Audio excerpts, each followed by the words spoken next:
in den USA Ovalrennen zu fahren. Ich glaube, das ist der Traum eines jeden Stockerfahrers und deshalb sprechen wir heute mit Jill Linster, der endlich wieder in den Vereinigten Staaten von Amerika gefahren ist und zwar bei der World Series of Asphalt Stocker Racing auf dem New Smyrna Speedway in Florida. Alles so ein bisschen im Schatten des Daytona 500s am Daytona Beach. Jill, vielen Dank, dass du mit dabei bist. Du bist NASCAR Whelen Ja, US Series Fahrer und hast eigentlich schon vor der Coronavirus-Pandemie angefangen, auch Fuß zu fassen in den Vereinigten Staaten von Amerika. 2020 war ich sogar selbst noch dabei, als du gefahren bist in New richtig. Smyrna. Jetzt bist du wieder zurück gewesen. Muss ein tolles Gefühl gewesen sein, oder?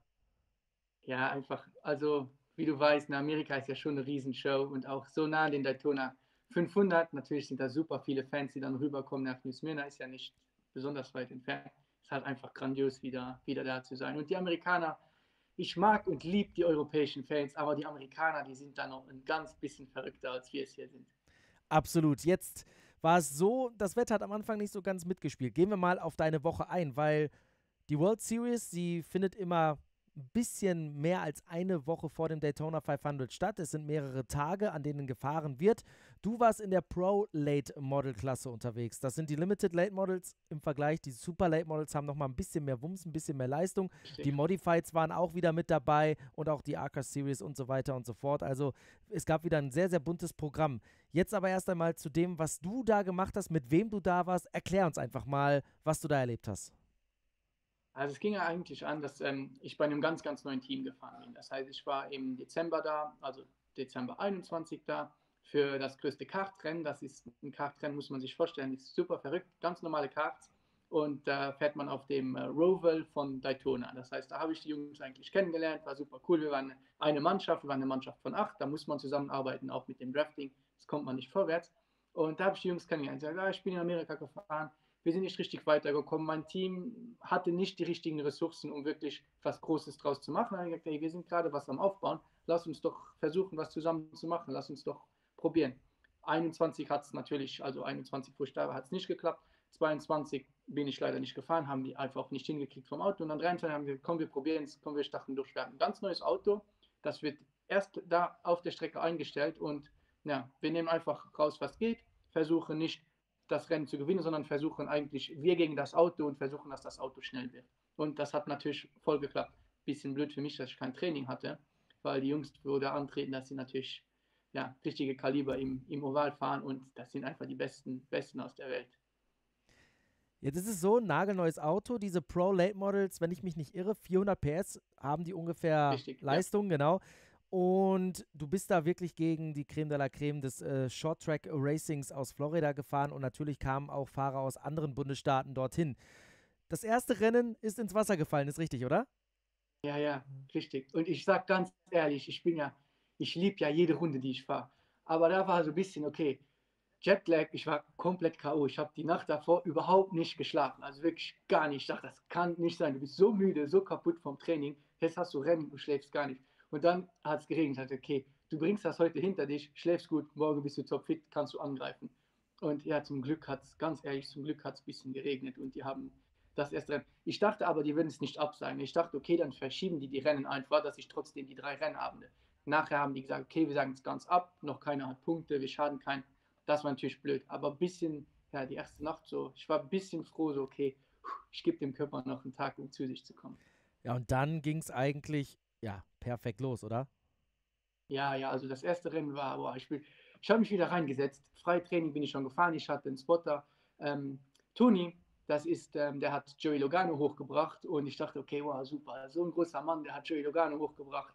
Der kann jetzt richtig sagen, dass du überhaupt nichts kannst. Und ja, und so war es auch. Also wir haben zusammen gesagt, ich habe gesagt, ich habe keine Erfahrung. Ich bin europäischer Rennfahrer, ich bin nicht auf diesem Niveau gewöhnt. Die Europäer sind gut, aber im Oval haben wir halt einfach nichts zu melden. Und er hat gesagt, perfekt, du bist noch jung, du kannst schnell lernen. So und so, pass auf diese Sachen auf. Ich habe das gemacht. Wir sind 16. beste Zeit, weil okay, das passt, da können wir drauf aufbauen. Und das hat sich so über die Tage halt einfach weitergezogen. Das erste Rennen P8, das war einfach super. Das Ziel war Top 20 zu fahren, einfach das Auto ganz zu bringen, das Auto zu verstehen und dann zusammen als Team nach vorne arbeiten. Natürlich ja, das Rennen, ich war so, also nach der zweiten Runde war es als, boah, das habe ich doch schon gemacht, das geht doch, das kriegst du doch hin. Und ja, es hat einfach sehr schnell geklappt und ich muss wirklich sagen, es ist das erste Mal, wo ich mit einem Spotter arbeite, der natürlich auch in der Cup-Serie und so unterwegs ist. Und das ist einfach, das ist wirklich verrückt, einen Spotter zu haben, der so auf den Punkt genau ist, der so präzise und so gut einfach auch diese Spottersprache, die man ja da untereinander spricht, ist einfach super. Und auf einmal dann im Rennen, das gibt so einen Flow und dann man fühlt sich einfach so stark unterstützt von so einem Spotter dann. Ist es dann wirklich so, dass man diese Kommandos, wie man sie kennt, Inside, Inside, Outside, you're in the middle of a three wide und was auch immer, Ja, genau das, ja, was man die ganze Zeit im Ohr hat? ja, das ist wirklich, also das ist einfach, das ist unvorstellbar, weil man ist ja als Rennfahrer so in so einem Film, so, da ist die ganze Außenwelt, da ist ja nichts, da ist ja einfach nur dieses Auto, die anderen Autos, die Geschwindigkeit und man hat den Kampf mit sich selbst, mit dem inneren Schweinehund, mit der Wand, die immer so irgendwie nahe kommt, Kurvenausgang. Und dann hat man halt diesen Spotter. Und das ist wirklich, der trifft immer ganz genau den Moment, wo das Unterbewusstsein einfach den Spotter braucht. Und ich war in 2 Unfälle verwickelt, das heißt, ich war nicht verwickelt, indem ich raus, sondern ich war wirklich genau in diesen 2 Unfällen. Das war einmal mit 6 Autos, einmal mit 8 Autos. Der hat mir da einfach so gut geholfen mit runterfahren, mit in der Mitte, bleib in der Mitte, oben kommt einer und dieser Bruchteil von Sekunden, wo man da hat, um zu entscheiden, das mit dem richtigen Spotter macht das halt einfach super viel aus. Wenn ich das richtig im Kopf habe, das Team 1X Racing ist richtig, oder? Ja, Genau, richtig. auch mit der Ja, Startnummer 1X. Jetzt bist du ja, als Luxemburger in die Top 10 gefahren, Platz 8.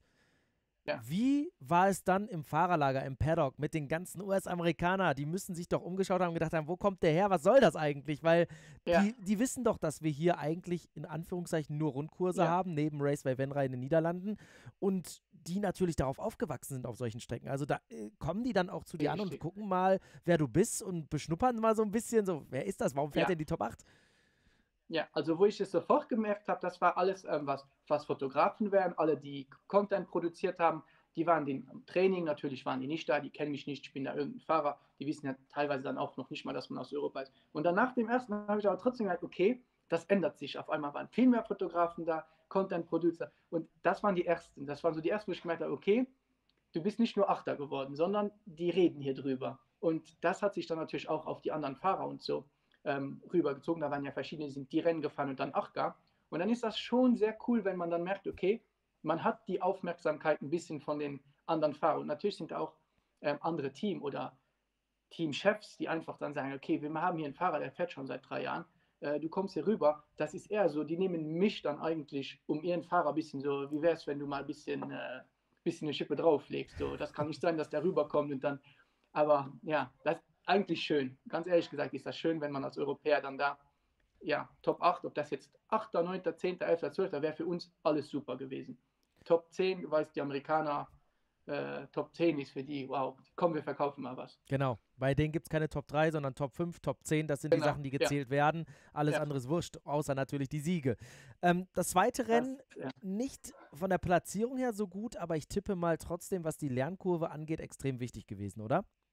Ja, war sehr wichtig, auch weil wir also vom ersten auf das zweite Rennen haben wir einfach angefangen, die ersten Sachen zu probieren. Wir sind zum Beispiel eine andere Übersetzung gefahren. Das heißt, dass wir ein bisschen weniger Topspeed hatten, aber aus der Kurve raus ein bisschen. Das klingt alles super einfach, ist ja einfach, fährt man aus der Kurve ein bisschen schneller raus, hat man am Ende nicht gerade genauso viel Geschwindigkeit. Im Oval ist das wieder eine ganz andere Welt, eine ganz andere Linie. Man fängt die Kurve schon ganz anders an reinzufangen. Ja, auch das so, ich hatte kein freien Training da. Und da war so, okay, dann schmeiße ich mal da rein. Qualifying gefahren, natürlich habe der Qualifying ist bei denen ein bisschen anders wie bei uns. Da hat man eine Outlap, dann Green, White und dann ja, hat man eigentlich nur 2 Runden, wo man wirklich dann die Zeit hinlegen kann. Und dann ja, ist verschiedene Fahrer mit mehr Erfahrung, ich bin sicher, hätte ich auch ein bisschen mehr Erfahrung, hätte ich mich ein bisschen schneller daran angepasst. Ich wurde dann nur 17. im Qualifying, was noch ganz okay war. Aber dann nachher im Rennen von 17 nach vorne zu fahren, ist halt einfach, wenn man da in einer kleinen Gruppe hängen bleibt und nicht hängen bleibt, ich war nicht viel schneller als die Gruppe vor mir, aber es hat 35 Runden in Zweikampf zu haben, ist halt einfach was anderes als 1, 2 überholen und dann ein bisschen Meter machen und ein bisschen wegfahren. Auch man kriegt den Kopf wieder viel schneller und viel freier. Weil auch da in der kleinen Gruppe, mein Spotter war relativ viel bei mir, aber in so einer Gruppe, wo man dann außen, innen und hier was probiert, dann ist der Spotter, Also ich weiß nicht, ob der überhaupt mal Luft genommen hat in den Rennrunden, wo wir gefahren sind. Aber ja, also von der Lernkurve super, vom Resultat, ich weiß nicht mal, wie viel das genau wurde. Ich weiß nicht, hast du das irgendwo? Lass uns bei dem 8. Platz bleiben. Ich glaube, der klingt Ja, einfach komm, sehr wir reden gut. vom 8. Platz. Genau, aus dem ersten Rennen. Jetzt hast du es ja geschafft, endlich wieder rüberzukommen. Deine Pläne waren ja früher schon eine Karriere aufzubauen, dann bist du wieder in die Euronesca zurückgekommen. Klar, wir hatten die Pandemie, die da auch dazwischen gefunkt hat, logischerweise, was die Reisen angeht und so weiter und so fort.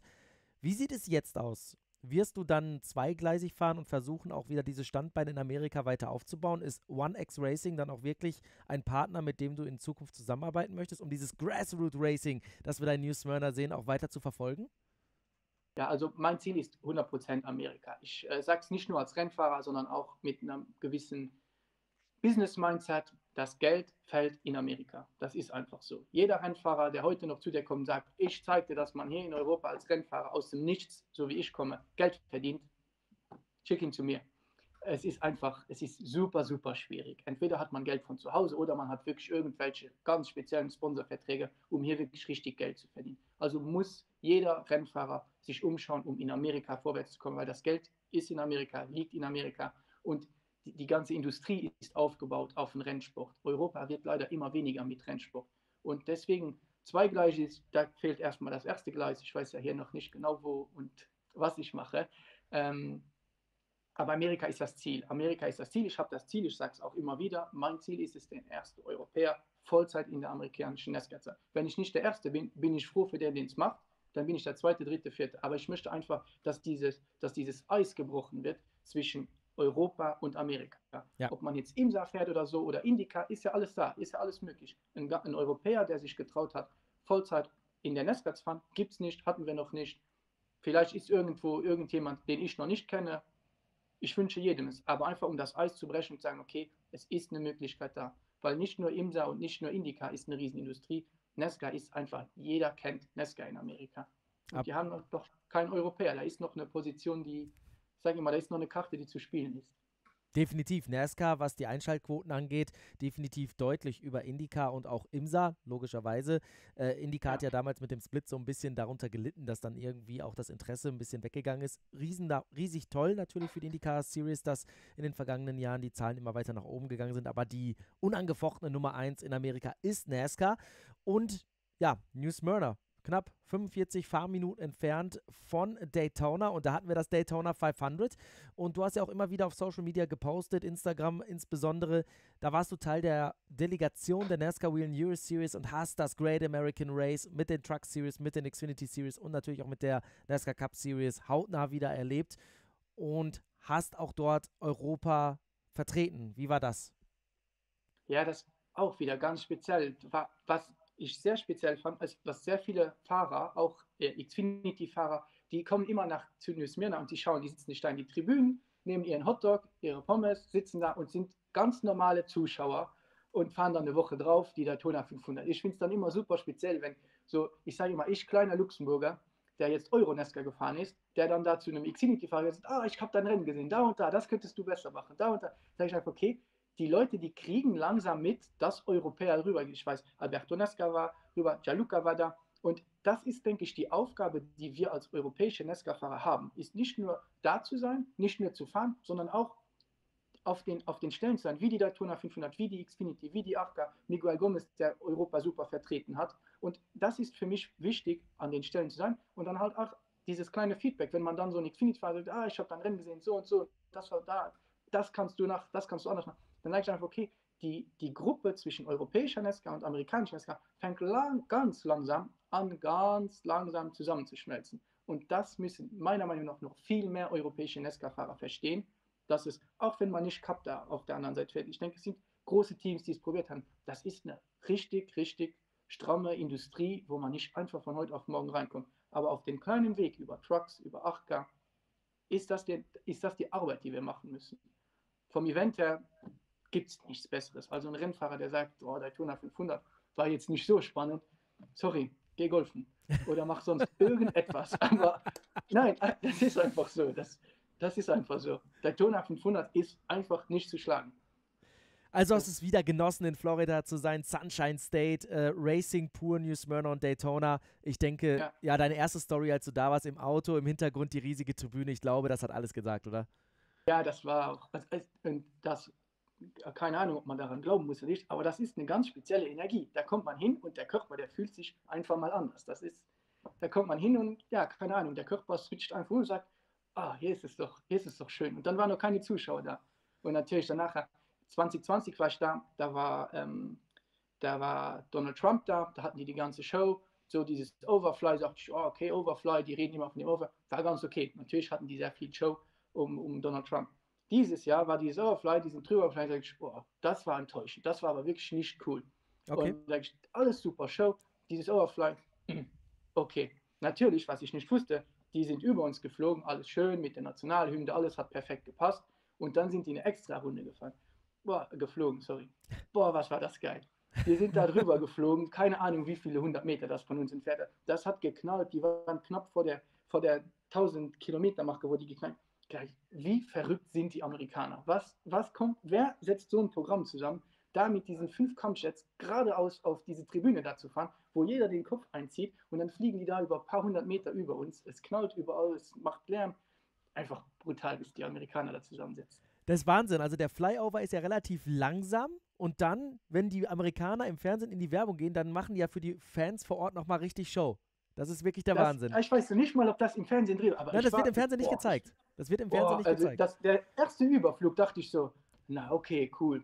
Dafür die ganze Show. Die haben noch jeden Flieger, jeden Piloten, da haben die einzeln aufgenommen. Da dachte ich, wow, okay, das war ein bisschen. Und dann sind die von hinten über die Tribüne oben. Die sind links und rechts und quer überrascht. Komplett verrückt. Also komplett verrückt. Und dann ging es ja erst los. Ne? Dann kommt man wieder runter, versucht den Adrenalin wieder ein bisschen in den Griff zu bekommen. Und dann geht ja erst die ganze Zeremonie und alles los. Wirklich, also jeder, der noch nicht da war, muss man machen. Ja. Und Mensch, der nicht in Daytona 500, war kein Mensch. Der kriegt nicht einen Stempel, das war ein Mensch. Das ist einfach, es ist ein absoluter Muss. Jetzt möchte ich trotzdem einmal ganz kurz anreißen. Das ist eine Standbein, worüber wir so ein bisschen gerade, oder die eine Schiene, über die wir gerade geredet haben, Amerika. Europa spielt aber trotzdem wahrscheinlich noch eine Rolle. Du hast ja immer wieder gesagt, klar, es gibt Pläne, dass du in Europa weitermachen möchtest, auch wenn du noch nicht bekannt geben kannst, was passiert oder auch noch nicht sagen kannst, wohin die Reise geht. Aber du arbeitest weiter daran, im Jahr 2023 in der NASCAR Wheel News Series zu starten, oder? Oder? Da hast du einen guten Riecher. Ja, du hast es ja immer mal wieder auch schon angeteasert, ne? Ich bin ganz ehrlich und gerade raus. Ich habe einen Deal zusammen, einen sehr geilen Deal, aber ich darf nicht drüber reden. Also wir haben noch ein bisschen, wie soll ich das sagen, das ist jetzt nicht um das, wir müssen das spannend machen, diese Geschichte. Nein, es ist einfach, wir haben mit Sponsoren Sachen abgemacht und wir müssen diese Saison halt nehmen, so wie die ist jetzt oder so wie die jetzt kommt. Und das wird nicht eine Saison, komm, wir fahren mal ein bisschen. Das wird eine Saison, wo wir voll angreifen müssen, für mich, für die Sponsoren und auch vom Team her. Ja. Das heißt, das ist nicht was wir so halb machen können und er fährt auch noch in Amerika, das ist gut, das ist ein bisschen Marketing. Geht gar nicht mehr darum. Jetzt geht es wirklich nur volle Kanne auf den Titel. Wo, wie, was, darf ich einfach noch nicht sagen. Das liegt aber nicht an mir, sondern das liegt einfach, dass wir intern im Team einfach noch nicht, verschiedene Sachen haben sich noch nicht zusammengesetzt für nach außen zu. Aber ich garantiere, du bist einer der Ersten, der es weiß. Vielen, vielen Dank. Also, klar, respektieren wir. Wir wissen ja auch immer wieder, ich meine, ich arbeite ja bei der Euro-NASCAR, ich mache ja auch andere Geschichten und da weiß man halt auch, dass diese Sachen Zeit brauchen, deswegen vollkommen Respekt davor. Wir werden einfach nochmal drüber sprechen, wenn dann alles in trockene Tücher ist, wenn die Tinte trocken ist, wie man immer so schön sagt, und dann quatschen wir einfach noch einmal. Ich würde sagen, da machen wir jetzt auch einen Deckel drauf. Vielen, vielen Dank für die Einblicke aus Amerika. Das war auch das Wichtigste heute. Das Letzte, ich glaube, das wird aber viele Leute freuen, die jetzt schon ihre Tickets für die Euro-NASCAR in diesem Jahr kaufen, dass sie wissen, dass du höchstwahrscheinlich wieder mit dabei sein wirst. Also toll, vielen, vielen Dank. Nächstes Jahr bin ich nicht nur in New Smyrna. Nächstes Jahr gibt es ganz große Pläne. Also wir müssen öfter reden. Wenn du die Leute, die das jetzt gerade sehen, nicht nur die Tickets für die 500 kaufen. Da gibt es 2 Tage davor, da ist sehr viel los auf der Strecke. Und da kümmere ich mich dann drum um die 2 Tage davor. Ich drücke dir die Daumen. Mehr kann ich dazu nicht sagen. Super. Super. Vielen, vielen Dank. Vielen Dank fürs Zusehen. Bis zum nächsten Mal. Ciao.